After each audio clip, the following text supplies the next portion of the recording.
بسم اللہ الرحمن الرحیم۔ السلام علیکم ورحمۃ اللہ وبرکاتہ۔ دوستو، ہم پھر صاحب کے لے کر حاضر ہوئے ہیں قاری حنیف ملتانی رحمۃ اللہ علیہ کا بیان۔ اللہ تعالی حضرت کی مغفرت فرمائے۔ دوستو، بیان کو مکمل سنے گا آخر تک، چلے دیر نہ کرتے ہوئے بیان کو شروع کر لیتے ہیں۔ آل محمد کما صلیت علی ابراہیم وعلی آل ابراہیم انک حمید مجید۔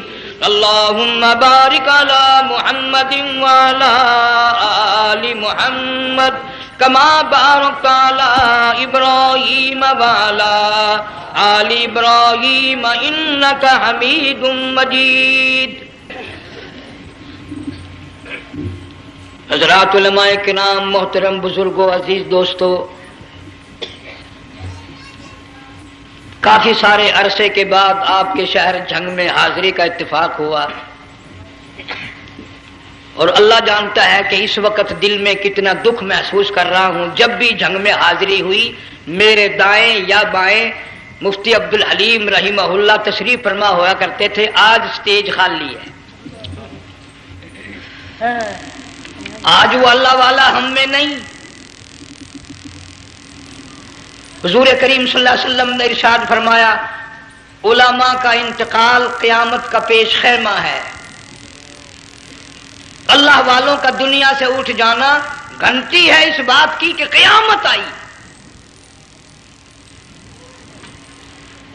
پھر ایسا اللہ والا جو کبھی کسی کو لڑا کے راضی نہیں، کسی کو بھڑا کے راضی نہیں، پورے شہر کو ملا کر لے کے چلنے والا، اللہ اور اس کے رسول کریم صلی اللہ علیہ وسلم کے صحیح راستے پہ لوگوں کو گامزن کرنے والا، آخری دم تک اسی کوشش میں، اسی سعی میں اور اللہ اللہ کرنے میں اور کرانے میں ساری زندگی گزار دی۔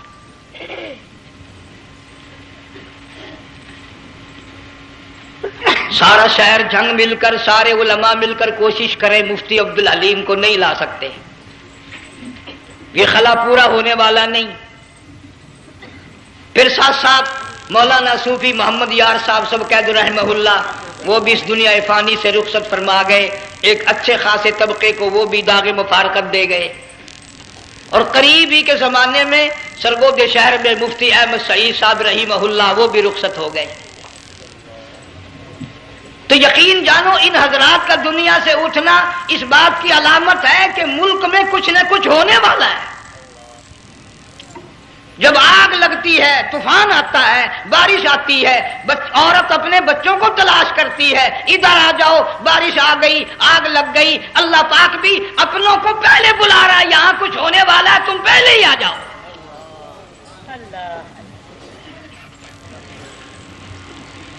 اور اس طرح بھی اشارہ فرمایا، وَكَمْ أَهْلَكْنَا قَبْلَهُمْ مِنَ الْقُرُونِ۔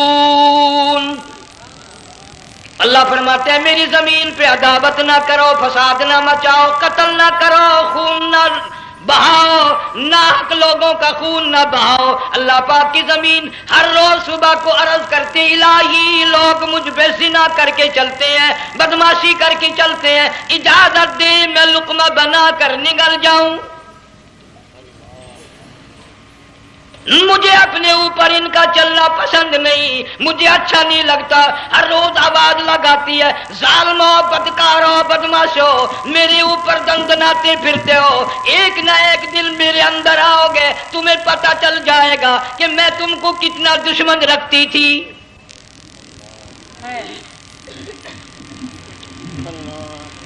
آج لوگ آزاد ہو گئے، جو کسی کی سمجھ میں آتا ہے وہی بکتا ہے، جو سمجھ میں آتا ہے وہی کرتا ہے، نہ کوئی راہ متعین رہی، نہ کوئی مسلک رہا، نہ کوئی بات رہی۔ جناب مدنی کریم صلی اللہ تعالی علیہ وسلم کا بڑا عظیم تر صحابی ہے، بہت بڑا جرنیل ہے، سیدنا معاذ ابن جبل رضی اللہ تعالی عنہ، مدینے پاک میں بیمار ہے، آخری وقت ہے، دعا کرو اللہ ہم سب کو مدینے کی موت عطا فرمائے۔ بہت جلیل القدر صحابی ہے۔ علماء کرام نے لکھا ہے کہ جب موت کا وقت بالکل قریب آیا، معاذ بن جبل رضی اللہ تعالی عنہ نے رونا شروع کر دیا، رونے لگ گئے۔ علماء نے لکھا ہے اس وقت بھی مدینے پاک میں اب تک بھی یہ رواج ہے، جب کسی پہ نزع طاری ہو، سکرات طاری ہو، موت قریب ہو، جتنے پاس بیٹھے کھڑے ہوتے ہیں سارے اللہ کے قرآن کی تلاوت کرتے ہیں۔ صحابہ کرام آخری وقت میں قرآن مجید کی ہر وقت تلاوت کیا کرتے تھے، اس لیے حضور کریم صلی اللہ علیہ وسلم نے فرمایا قیامت کا دن ہوگا، اللہ پاک اعلان فرمائیں گے قرآن والے آگے آ جائیں۔ عرض کیا جائے گا قرآن والوں سے کون مراد ہے؟ حق تعالیٰ جل شانہ فرمائیں گے میں قرآن والا اس کو کہتا ہوں جو میرے قرآن سے عشق رکھتا تھا، پیار کرتا تھا، محبت کرتا تھا، اتنا پیار تھا آخری وقت تھا، ادھر موت کا جھٹکا لگا، ادھر میرا بندہ قرآن پڑھ رہا تھا، آج بھی اپنی قبر سے اٹھا میرا قرآن پڑھتا ہوا اٹھا، تم میدان حشر کا چکر لگاؤ، آج بھی ان کے منہ سے کستوری کی خوشبو آ رہی ہے۔ معاذ بن جبل رضی اللہ تعالیٰ عنہ قرآن مجید کی تلاوت فرماتے فرماتے رونے لگ گئے۔ کسی صحابی نے کہہ دیا موت سے ڈر کے رو رہے ہو، موت سے ڈر گئے؟ فرمایا نہیں۔ پھر کیوں روئے؟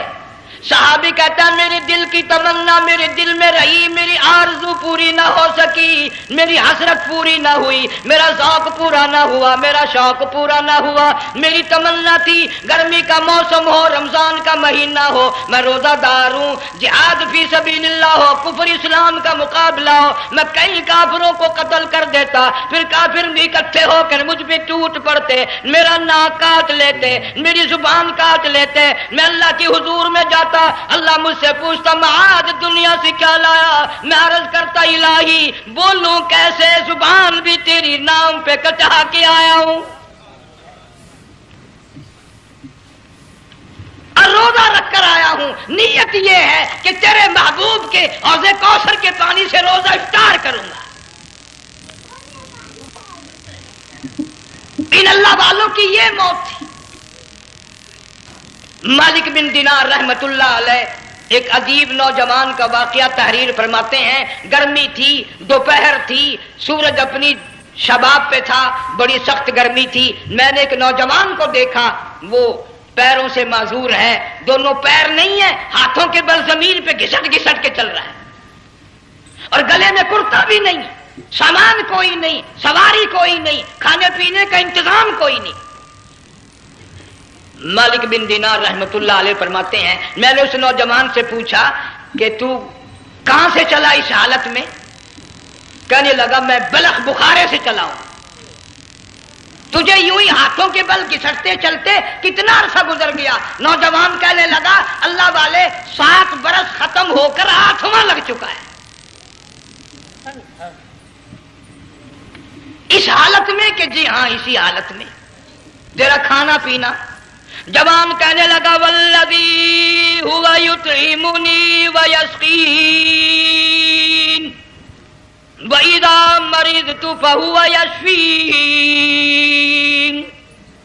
اللہ ہی کھلاتا ہے وہی پلاتا ہے، بیمار ہو جاتا ہوں وہی تندرستی عطا کرتا ہے۔ اور نوجوان دوپہر بڑی سخت ہے، گرمی بڑی سخت ہے، میرے یہاں دوپہر کو آرام کر لے، قیام کر لے، کچھ دیر ٹھہر جا، آج میرے یہاں قیام کر لے۔ نوجوان رونے لگا اور کہنے لگا مالک بن دینار یہ 2-4 منٹ جو تیری ساتھ باتوں میں میرے خرچ ہو گئے، مجھے ان کا ہی بڑا دکھ ہے، میں اور اپنی اس معذوری میں ہاتھوں کے بل 2-4 گز گھسٹ کر اور اپنے رب کے قریب ہو جاتا۔ یہ جو تیری ساتھ بات کرنے میں تھوڑا سا وقت خرچ ہو گیا، مجھے اس کا ہی بڑا دکھ ہے۔ ارے تو تھک گیا ہوگا۔ جوان کہتا ہے تیرے دیوانے مگر چلنے سے رک سکتے نہیں، تیرے دیوانے مگر چلنے سے رک سکتے نہیں، پاؤں تھک جاتے ہیں دل ان کے کبھی تھکتے نہیں۔ میرے سامنے تھکنے کا نام نہ لو، میرے دل میں عشق کی آگ جلی ہوئی ہے، سوز و گداز کا سمندر طوفان برپا کر رہا ہے، میں نہیں تھکنا جانتا، میرے یہاں نیند کا سوال نہیں، آرام کا سوال نہیں، میں تو گھسٹ گھسٹ کر رب کے دربار میں حاضر ہوا چاہتا ہوں۔ پوچھا کہ جا کہاں رہے ہو؟ کہنے لگا بیت اللہ کی زیارت کے لیے چلا، روزے رسول اللہ صلی اللہ علیہ وسلم کی زیارت کے لیے چلا۔ کھانا پینا کچھ نہیں کہ نہیں، بس کہ منتظر ہوں اس گھڑی کا کہ کب وہ وقت آئے اور کب میں جا کر یوں کہوں کہ اے مدینے کی مہاجر سبز گنبد کے مکی، اے مدینے کے مہاجر سبز گنبد کی مکی، عرش ہے تیرے قدم کے فیض سے یہ سرزمین۔ کب وہ وقت آئے، کب میں مدینے کی گلیوں کو دیکھوں، کب آب و ہوا کو دیکھوں، کب مدینے کی بہاروں کو دیکھوں، کب گنبد خضرا پہ میری نگاہ پڑے، میرے دل کی تسلی ہو جائے۔ عاشق لوگ یوں ہی کیا کرتے ہیں۔ دیہات کی ایک عورت آئی رسول اکرم صلی اللہ علیہ وسلم کی وفات شریف کے بعد اور آ کے کہنے لگی بہن عائشہ رضی اللہ تعالیٰ عنہ، میں نے سنا ہے سرکار کی وفات شریف ہو گئی، کیا کہاں دفن کیا کہ اس حجرے میں؟ کہنے لگی مجھے دروازہ کھول کر قبر کی زیارت تو کرا دے۔ عورت صاحب دیہات کی رہنے والی چوکھٹ پہ کھڑی ہو کے کہنے لگی آقا جب بھی آتی تھی زبان تیری ہوتی تھی، قرآن خدا کا سنتی تھی، مسائل پوچھتی تھی، زیارت کرتی تھی، اب یہ زندگی اچھی نہیں لگتی، میں تیرے قدموں میں مرنا چاہتی ہوں۔ علماء نے لکھا ہے ایک چیخ ماری چوکھٹ پہ گر کر جان دے دی۔ سبحان اللہ۔ مالک بن دینار رحمت اللہ علیہ فرماتے میں بھی اس سال حج کے لیے گیا مینا میں، میں نے دیکھا کہ بڑا مجمع لگا ہوا ہے ایک جگہ، تو میں بھی گیا کہ یہ لوگ کیوں اکٹھے ہیں۔ میں نے لوگوں میں سے جھانک کر دیکھا تو وہی نوجوان بیٹھا ہے جس کو میں نے دوپہر کے وقت دیکھا تھا، وہی حالت ہے، گلے میں کرتا نہیں، گٹھڑی نہیں، تھیلا نہیں، سامان نہیں، اور رو رو کے یوں کہتا مولا آج کسی نے دمبی کی قربانی دی، کسی نے بکری کی قربانی دی، کسی نے اونٹ کی قربانی دی، کسی نے گائے کی قربانی دی، میں فقیر ہوں، میں مسکین ہوں، میں بالکل مفلس اور نادار ہوں، میرے پاس تو یہ میری جان ہے، میں اس کی قربانی دیا چاہتا ہوں، قبول فرما۔ ہزاروں لاکھوں لوگوں کے سامنے ایک چیخ ماری اور مینا میں جان دے دی۔ اس حالت میں ان اللہ والوں کا آخری وقت آتا ہے۔ ایک ہم لوگ مرتے ہیں ایکسیڈنٹوں میں، سڑکوں پہ، ادھر موت کا جھٹکا لگ رہا، ادھر منہ میں کنجری کا گانا۔ ارشاد فرمایا مدنی کریم صلی اللہ تعالی علیہ وسلم نے سیاتی علی الناس زمان، او لوگوں میری امت میں ایک وقت ایسا آئے گا لوگ اتنے برباد ہو جائیں گے، صبح کو آدمی مومن مسلمان ہوگا، شام کو موت آئی تو جنازہ کافر کا اٹھ رہا ہوگا۔ گھروں میں، محلوں میں آج موت آتی ہے، کنجری کا گانا منہ میں ہوتا ہے، ادھر دم نکل رہا ہے، ادھر کنجری کا گانا کانوں میں آواز آ رہی ہے، میت کو غسل دیا جا رہا ہے، کنجری کی آواز آ رہی ہے، جنازہ اٹھا کر لے جا رہے ہیں، کنجری کی آواز آ رہی ہے، قبر میں میت اتاری جا رہی ہے، کنجری کی آواز آ رہی ہے، قبر پہ مٹی ڈالی جا رہی ہے، کنجری کی آواز آ رہی ہے۔ اس ماحول میں، اس معاشرے میں ہم کس طرح ایمان اور یقین اور ایمان ساتھ لے کر مریں گے؟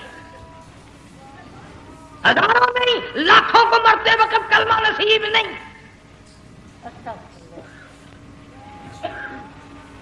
قسم دے کر پوچھو ماں مر رہی ہے کلمہ منہ سے نہ نکلا، باپ مر گیا منہ سے کلمہ نہیں نکلا، بیگم صاحبہ چل بسی منہ سے کلمہ نہیں نکلا۔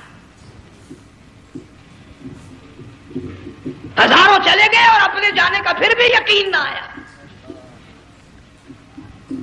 تم نے کبھی سوچا تک نہیں، خیال تک نہیں کیا۔ ارشاد فرمایا مدنی کریم صلی اللہ تعالی علیہ وسلم نے اور لوگوں ابو ہریرہ رضی اللہ تعالیٰ عنہ سے پوچھا تو کیوں رویا؟ عرض کرنے لگا میرے آقا اتنی کمزوری کبھی نہ دیکھی، اتنی ضعیفی کبھی نہ دیکھی، اتنی ناتوانی کبھی نہیں دیکھی، چہرہ انور بالکل کمزور ہو گیا۔ آپ نے ٹھنڈا سانس لے کر فرمایا ابو ہریرہ تجھے معلوم نہیں موت بالکل قریب آ گئی، بالکل قریب آ گئی موت۔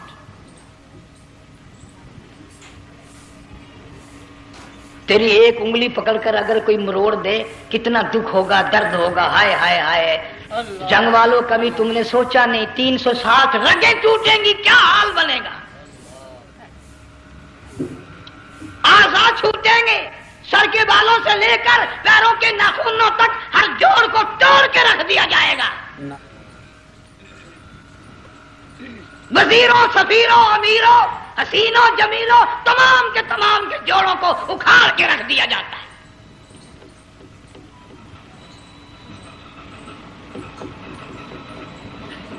پروگرام تک نہیں مرد عورتوں کا کہ یہ دنیا کسی کی نہ بنی، قبر میں آخر جانا ہی جانا ہے۔ علماء کرام نے لکھا ہے کہ حضرت عیسیٰ علیہ السلام کے پاس لوگ آئے اور کہنے لگے نئی قبروں سے مردے زندہ کر کے دکھاتے ہو، آؤ ہم ایک پرانی قبر پہ لے کے چلتے ہیں، مردہ زندہ کر کے دکھاؤ۔ عیسیٰ علیہ السلام تشریف لے گئے، فرمایا قم باذن اللہ، ایک نوجوان زندہ ہو کر قبر سے نکل کر سامنے آ کر کھڑا ہو گیا۔ عیسیٰ علیہ السلام نے پوچھا تو کون ہے؟ وہ کہنے لگا میرا نام سام ہے، میں حضرت نوح علیہ السلام کا بیٹا ہوں۔ تو پیغمبر کا دماغ تو پیغمبر کا ہوتا ہے نا۔ فرمایا تجھے تو بڑا عرصہ قبر میں گزر گیا، کتنے ہزار سال قبر میں گزر گئے؟ کہ جی ہاں۔ عیسیٰ علیہ السلام نے فرمایا یار ملاقات تو اللہ نے کرائی دی، قبر کا کچھ حال تو بتا، کیا بنتی ہے؟ قبر کا کچھ ماحول بتا، قبر کی خبر بتا۔ علماء کرام نے لکھا وہ نوجوان رونے لگا اور کہنے لگا عیسیٰ علیہ السلام تو قبر کی خبر پوچھتا ہے، قبر کا حال پوچھتا ہے، قبر کا ماحول پوچھتا ہے، قبر کا معاملہ مجھ سے پوچھتے ہو، آپ مجھ سے پہلے یہ کیوں نہیں پوچھتے کہ موت کا جھٹکا کتنا شدید ہے؟ نوجوان رو کے کہنے لگا عیسیٰ علیہ السلام کتنے ہزار سال میری موت کو گزر گئے، پر مالک کائنات کی قسم آج تک میرا منہ کڑوا ہے۔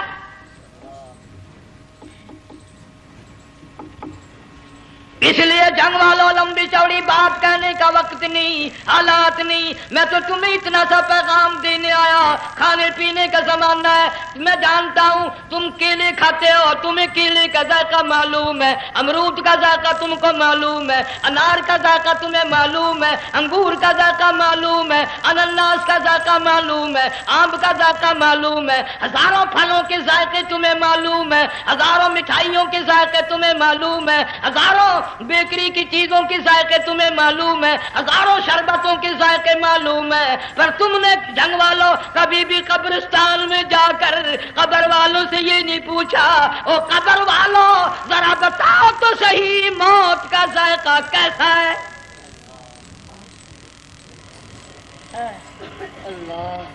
تم نے چکھا نہیں، جنہوں نے چکھا وہ بتانے نہ آئے کیسا ذائقہ ہے۔ اس لیے قرآن کہتا کلا اذا بلغت التراقی وقیل من راق وظن انه الفراق والتفت الساق بالساق الى ربك يومئذ المساق۔ بادشاہ ہو، امیر ہو، وزیر ہو، فقیر ہو، غریب ہو، رگیں ٹوٹیں گی، موت آئے گی، اور جس کی آئی تمہیں معلوم نہیں کس طرح آئی، کس حال میں آئی۔ جن کے دلوں میں ان باتوں کا خیال آیا خدا کی قسم صحابہ کرام میں سے اتنے رویا کرتے تھے آنکھیں ختم ہو گئی۔ جناب فاروق اعظم رضی اللہ تعالیٰ عنہ کو کسی نے دیکھا رو رہے ہیں، بے تحاشا رو رہے ہیں، پوچھ لیا بڑا بہادر پہلوان فاروق تجھے کیا ہوا، اتنا کیوں رویا؟ فرمانے لگے تمہیں معلوم نہیں قبر کا اندھیرا یاد آ گیا۔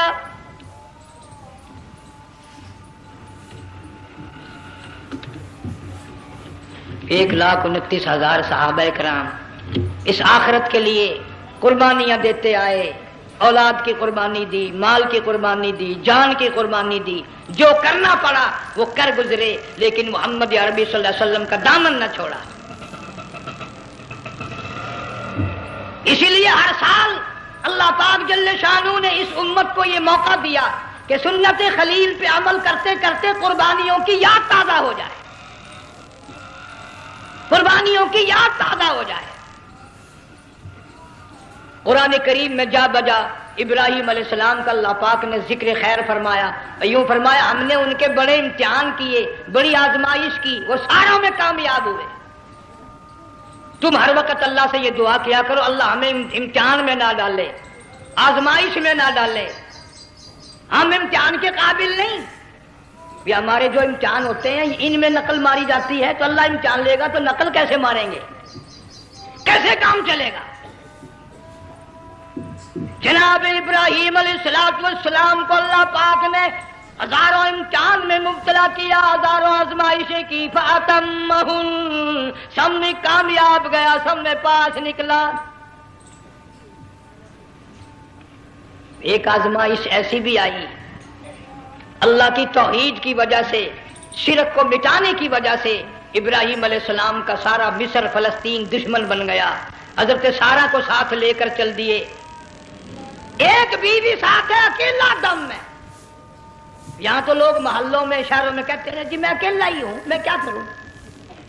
اگر خلیل کہتا کہ میں اکیلا ہوں تو آج قرآن میں اس کا ذکر خیر کیسے ہوتا؟ پرواہ نہ کی، وہ کہتا میرے لیے میرا اللہ کافی ہے۔ کون کہتا ہے میں اکیلا ہوں؟ میری ساتھ تو اللہ ہے۔ مصر سے گزرنے لگے، بادشاہ کے ملازموں نے بادشاہ کو جا کے بتایا بڑی خوبصورت عورت گزر رہی ہے تیرے حلقے سے، بہت بڑی خوبصورت عورت ہے۔ کہ ملازم پکڑ کے لے کے چلے تو عورت ذات حضرت سارہ رونے لگ گئی، خلیل میرا کیا بنے گا؟ پیغمبر کو اللہ کی ذات پر بڑا یقین ہوتا ہے، فرمایا پرواہ نہ کر، میری آبرو میرے مولا کی آبرو ہے، چاہے جہاں چلی جا میری عزت کی حفاظت میرا اللہ کرے گا۔ فرمایا فاللہ خیر حافظا وہو ارحم الراحمین،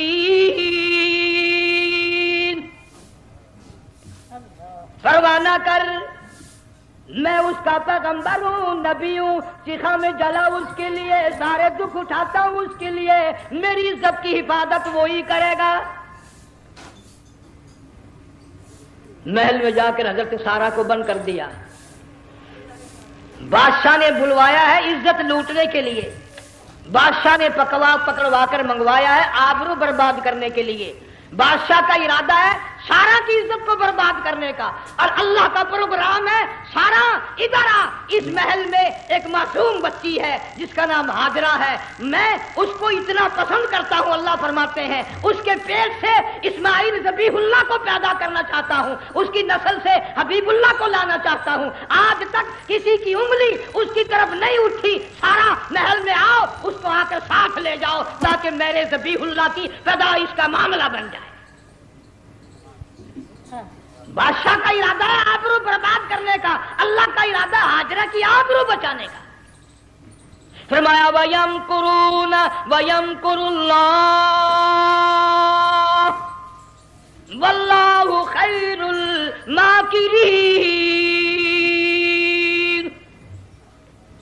اس نے بھی تدبیر بنائی، میں خدا نے بھی تدبیر بنائی۔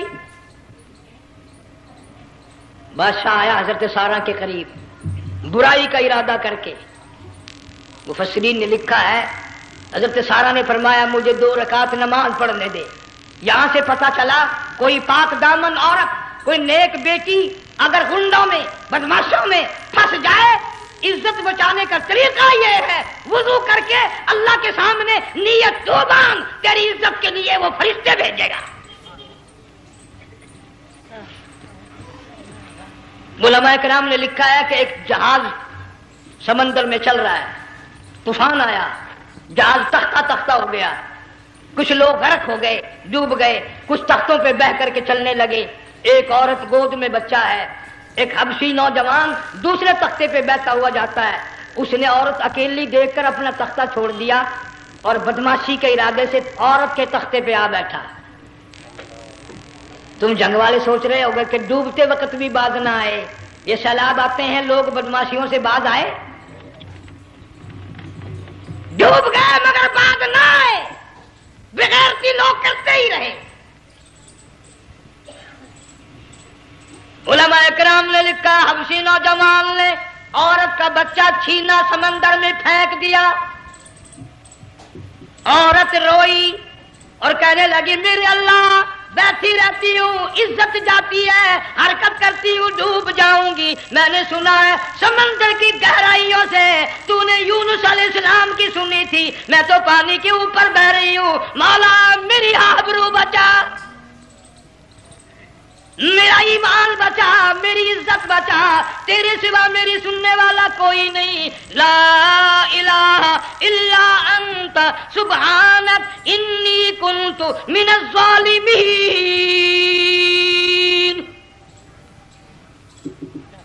علماء نے لکھا ہے کہ ایک گردن سی نمودار ہوئی پانی میں سے اور حبشی نوجوان کو ایک ہی لقمہ بنا کر لے گئی۔ وہ تو ہر جگہ سنتا ہے، پکارنے والا بے بس بے کس ہو کر جب اس کو پکارتا ہے وہ ہر جگہ وہ انداز پہنچاتا ہے، وہ ہے جو موجود ہر جگہ۔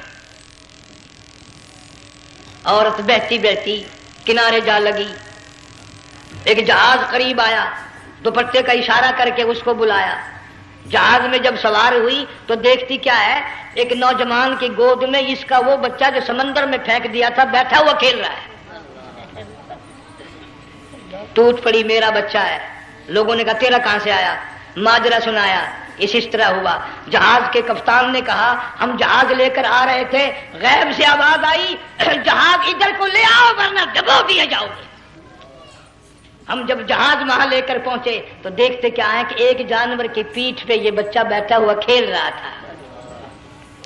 عزت بھی بچی، ایمان بھی بچا، بچہ بھی بچا، اور کوئی بچانے کے لیے تدبیر کرے جبھی نا۔ حضرت سارا نے نماز پڑھ کر بددعا کر دی، بادشاہ کے سارے بدن میں درد ہونے لگا۔ پیغمبر کا سارا گھر بڑا کریم ہوتا ہے، جب اس کو درد نے ستایا نا، کہنے لگا میں وعدہ کرتا ہوں تجھے کچھ نہیں کہوں گا، میرے لیے دعا کر دے۔ اب اگر کوئی جنگ کا ہوتا یا میں ہوتا کہتا دفع ہو، تیرے واسطے دعا کا دی۔ لیکن حضرت سارا نے پھر جولی پھیلا دی، مولا وعدہ کرتا ہے، بدماشی سے توبہ کرتا ہے، اس کو تندرستی عطا فرما دے۔ اللہ نے تندرستی عطا کر دی۔ وہ پھر کہنے لگا لو ایسی حسین عورت کب آپ آئے گی، پھر برائی کے لیے تیار ہوگی۔ یہاں سے پتہ چلا کہ یہ جو گنڈے بدماش ہوتے ہیں ان کی قسم کا بھی کوئی یقین نہیں۔ اگلے دن ایک آدمی نے قسم کھائی تو اس کے خلاف کرنے لگا۔